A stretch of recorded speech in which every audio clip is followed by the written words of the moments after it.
Olá, para quem não me conhece, eu sou Edgar Puccinelli, sou cientista político por formação, né? Protético também, ambientalista e resido no Japão há quase 4 anos. Já moramos, eu e minha esposa, em 9 províncias diferentes, a gente está na nona agora, na província de Toyama. E nessas andanças a gente sempre, eu como um wine hunter, caçador de vinhos, sempre procuro encontrar vinhos de locais totalmente inusitados, fora do tradicional. Eu encontrei um vinho de Burgenland, que é uma província do leste da Áustria. E como eu estou numa província do Japão, além de Hokkaido, que é a mais fria, aqui em Toyama também neva muito, eu decidi trazer um vinho que ele vai casar muito bem com aquelas pessoas que não têm um paladar tão identificado, compatível com os vinhos tradicionais, por conta da apresentação dos taninos, né? Os taninos vão trazer uma certa acidez, uma certa secura na boca, e o ice wine, que é o vinho de hoje, né, é um vinho de uvas congeladas, né? É o famoso ice wine, ok? Está escrito no idioma nativo de Burgenland, né, que fica entre a Inglaterra, próximo da Alemanha, né? Então tem muito do alfabeto para quem já tem conhecimento do alfabeto alemão e assim por diante. Ele é safra 2012, aqui o rótulo todo em japonês. E por via de regra, boa parte dos vinhos que são feitos de uvas congeladas, ou os famosos colheita tardias, ou os vinhos sobremesa, eles têm na sua garrafa apenas 375 ml.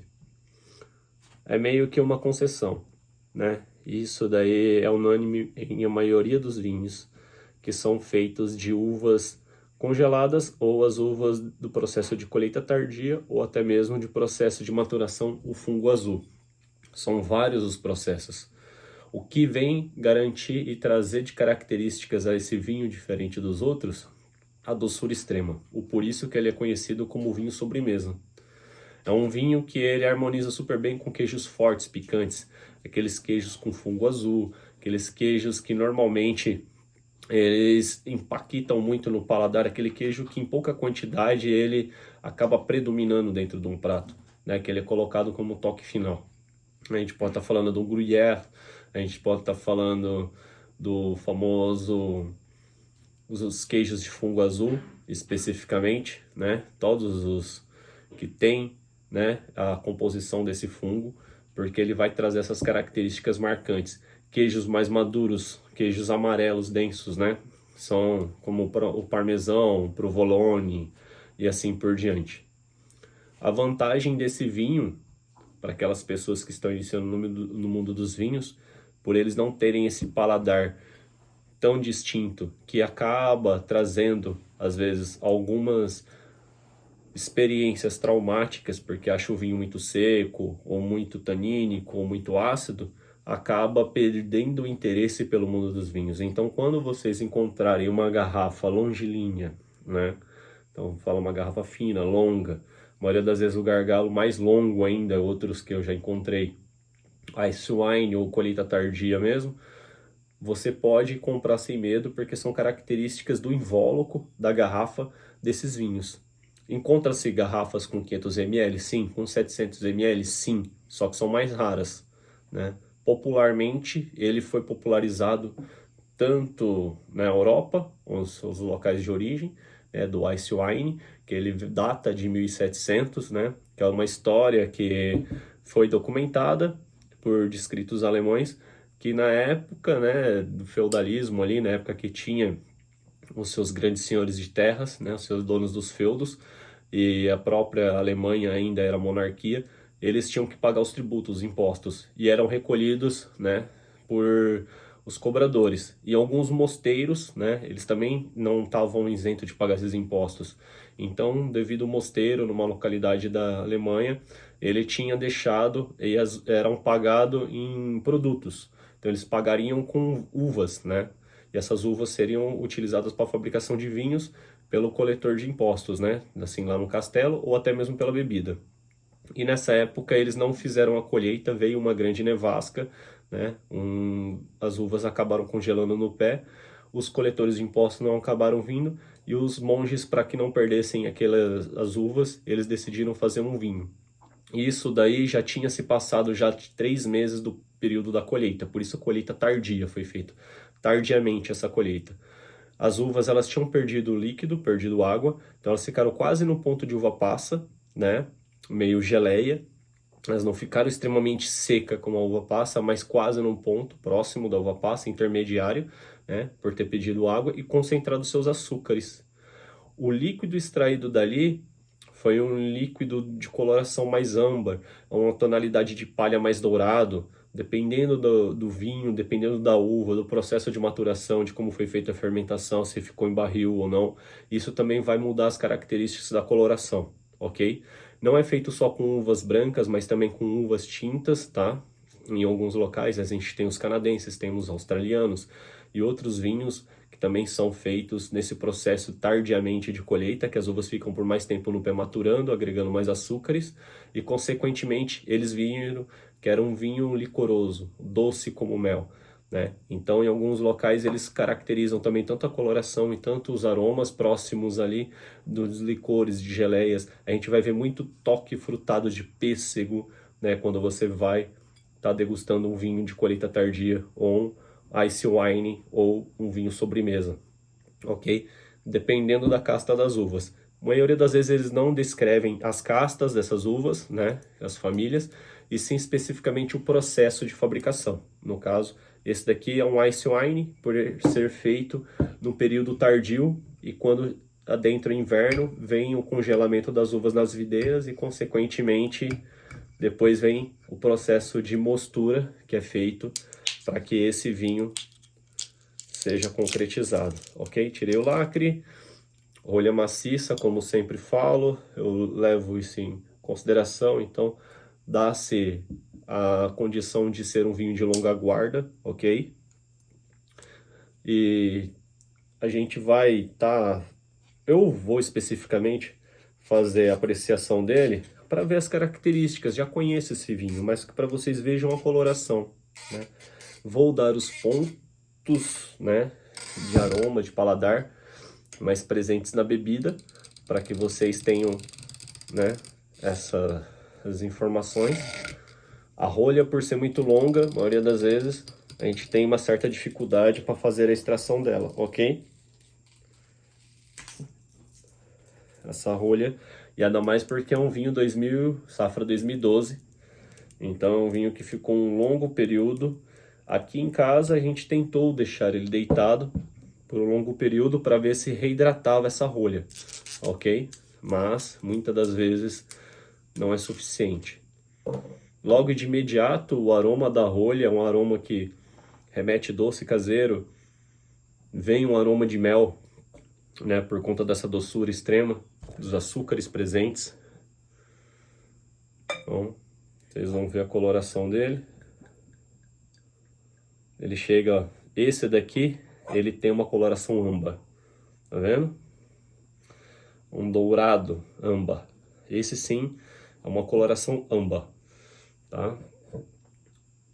Outros um pouco menos maduros, né, mais jovens, vão apresentar colorações de tom palha, né, mais próximo do dourado também, ok? E o que seria um vinho sobremesa? Você pode estar utilizando outras bebidas e no final utilizar um pequeno cálice como esse, tá? Para fazer a apreciação desse vinho, já que ele é um vinho que vem em pouca quantidade, né? Seria a metade do convencional. Vida Campai.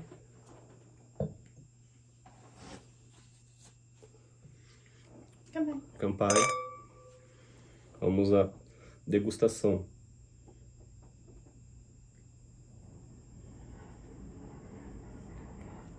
Extremamente diferente de muitos ice wines, esse especificamente me surpreendeu agora, porque ele não tem uma doçura excessiva.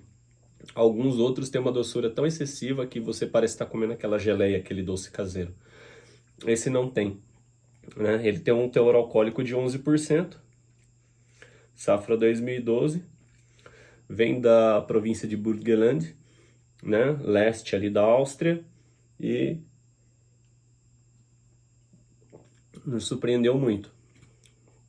Minha esposa, que não gosta de bebidas extremamente doces, é um colheita tardia que certamente vai estar sempre na nossa adega. Até mesmo porque a maioria deles tem uns vinhos de grandes renomes, premiações, que são muito renomados e agregam valor. Esse especificamente, eu não viso só preço, tá? Eu viso especificamente as localidades mais inusitadas. Então, como eu não tinha tomado ainda nenhum vinho dessa província de Burgenland, da Áustria, já tinham tomado vinhos de colheita tardia da Bulgária, da Alemanha, propriamente dito, ali quando eu contei a história, até mesmo de outras localidades que já produzem vinhos há mais de 2, 3 mil anos, como os vinhos que são produzidos ali no leste europeu, em alguns locais mais inusitados, vinhos de ânfora, né? Eu não o conhecia Burgenland, então por conta disso eu acabei comprando, era o único exemplar dessa única vinícola, né? E por não ter muito conhecimento, até mesmo nos seus descritos você não consegue site por ser produções artesanais, baixa quantidade, mas o valor dele não é tão caro. No mercado ele está sendo comercializado em média de 5 euros, né? Nas conversões aqui para o Japão isso vai dar em torno aí de 10, 12 dólares, dependendo do câmbio.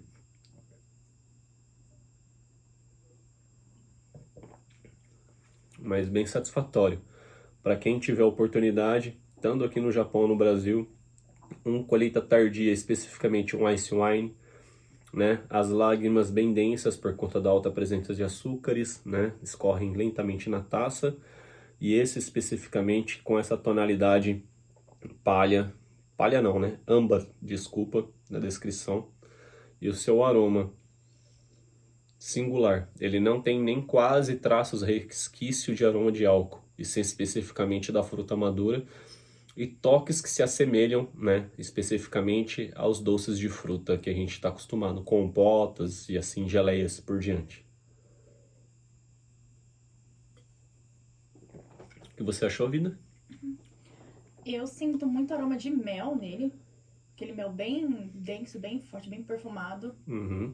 E no paladar ele me lembrou muito um doce que é feito com casca de laranja cristalizada. Vem assim um leve amargor assim no fundo, mas uma citricidade muito gostosa. Como eu sempre falo, a questão da degustação não é só a prática, o treino constante, o aprimoramento dos seus sentidos, mas também da sua memória olfativa. A minha esposa acabou remetendo esses toques tanto do mel quanto do doce de casca de laranja cristalizada. E para mim, algumas geleias, como damasco e o próprio pêssego, que são bem próximos ali à família das frutas, né? E é isso, pessoal. Até o próximo vinho. Sou Edgar de Putinelli. E para quem quiser me seguir no Instagram, tá lá, Edgar de Fumayama Putinelli. Ok? Vou deixar o link aqui embaixo. Lá eu posto meu cotidiano, dia a dia. Não estou postando tanta coisa de vinhos lá, e mais aqui no nosso canal, Copo e Taça. Compartilhe esse vinho com seus amigos, principalmente aqueles que já se traumatizaram com vinhos que não eram do seu agrado. E eles vão conhecer o colheita tardia, os vinhos naturalmente doce, que eles não têm agregação de açúcares, não é um processo artificial, como a gente conhece muitos vinhos que são populares não só no Brasil, até mesmo aqui no Japão, que é um mix de substâncias, mas não é vinho propriamente dito. Tem suco de fruta, do vinho, da uva, suco de maçã, açúcares, álcool.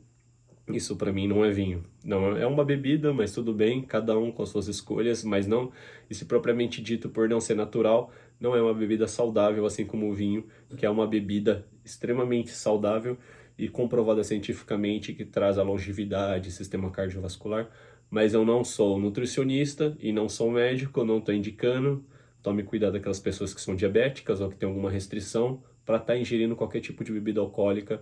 Procure a sua orientação do seu especialista, do seu médico que faz o seu acompanhamento, para que você tenha uma boa experiência, ok? Até o próximo vinho. Esse é o canal. Curta, compartilhe. Tamo junto. Matané. Bye bye. Até o próximo vinho.